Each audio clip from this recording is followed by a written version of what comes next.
What if I told you that the real story of aging has almost nothing to do with the first wrinkle you see in the mirror? What if it actually begins years, maybe even decades earlier, with these tiny, invisible shifts happening deep inside your cells? Today, we're going to pull back that curtain on the quiet, gradual onset of aging. We're going to explore the very architecture of our cellular health to understand what is really going on. Okay, let's just dive right in. To really get to the heart of what aging is, we have to start not with what we see, but with what we feel.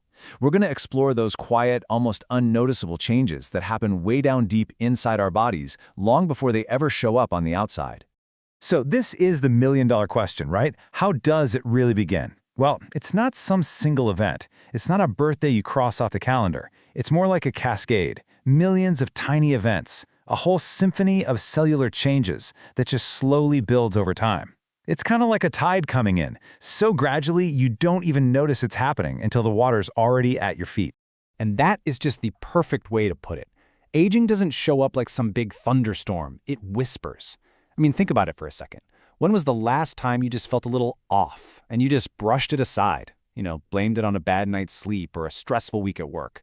Well, that right there, that could be one of the very first quiet whispers of this whole process. Now, let's look at these signs right here. Maybe it takes you 2 days instead of 1 to bounce back from a tough workout. Or maybe your focus feels laser sharp one day and then kind of fuzzy the next. Does any of this sound familiar? These aren't just random feelings, They are actual signals that your body's complex internal systems are starting to shift their rhythm, just a little. All right, so now that we've kind of tuned into these subtle signs, let's zoom in, way in, to see what's actually happening at the cellular level. This is where we go from talking about symptoms to the real source, from just feelings to the factory floor of our own biology. Okay, so let's meet NAD. I know, the name sounds super complex, but here's a really simple way to think about it. Imagine your cells are like a giant construction site. NAD is the foreman. It doesn't swing the hammer itself, but it's constantly moving around, making sure every single worker, from the energy crew to the repair team, has the power and the instructions they need to keep the whole project running smoothly. And this distinction right here is so important. The science we're talking about isn't about finding some mythical anti-aging switch that you can just flip. The reality is actually way more interesting. It's about supporting cellular resilience. And what's that? Well, it's your cell's basic ability to withstand stress, to repair damage, and to bounce back, day after day after day.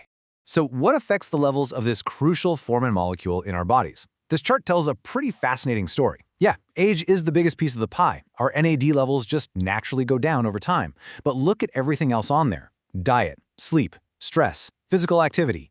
This is actually incredibly empowering. It shows us that while, sure, some decline is inevitable, our daily choices have a direct, measurable impact on our cellular health. This quote really just crystallizes the whole idea, doesn't it? The conversation is shifting away from just trying to look or feel younger. The much more profound goal is maintaining our body's resilience, its ability to adapt and to thrive in the face of all the challenges that life throws at it. And the availability of NAD is a key part of that whole cellular equation. Okay, so if we know our lifestyle choices are the foundation for supporting our NAD levels and our cellular resilience, what other avenues are being looked at? Let's see how science is coming at this from another angle. One approach that's getting a lot of attention involves using specific compounds that our body can use as, like, raw materials to build its own NAD. A product like EnduNAD Longevity is just one example of this philosophy in action. But the underlying idea is what's really important here. It's all about supporting the body's existing machinery, not trying to reinvent it. So let's talk a little more about that philosophy.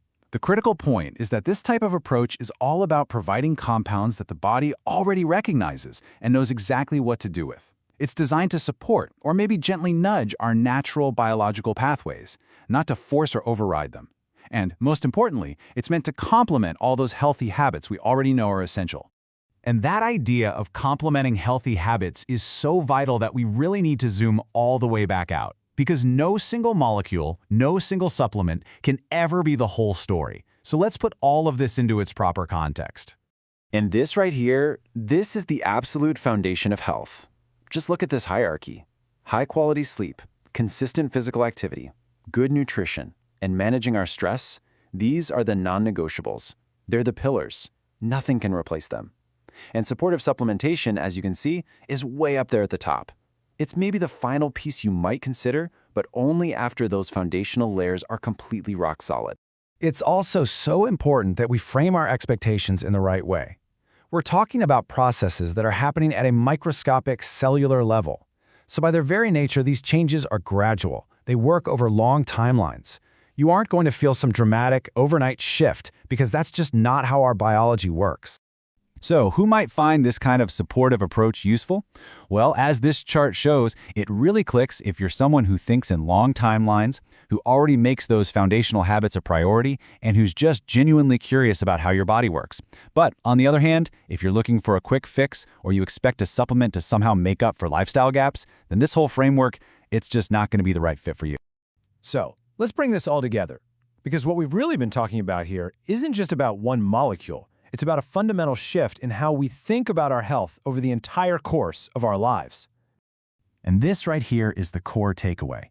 The whole conversation at the cutting edge of health and longevity is moving away from that old reactive model, waiting for a problem and then trying to fix the symptom. Instead, it's becoming proactive.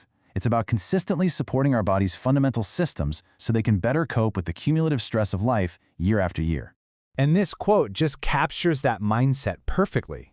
This isn't about some flashy promise of a total transformation.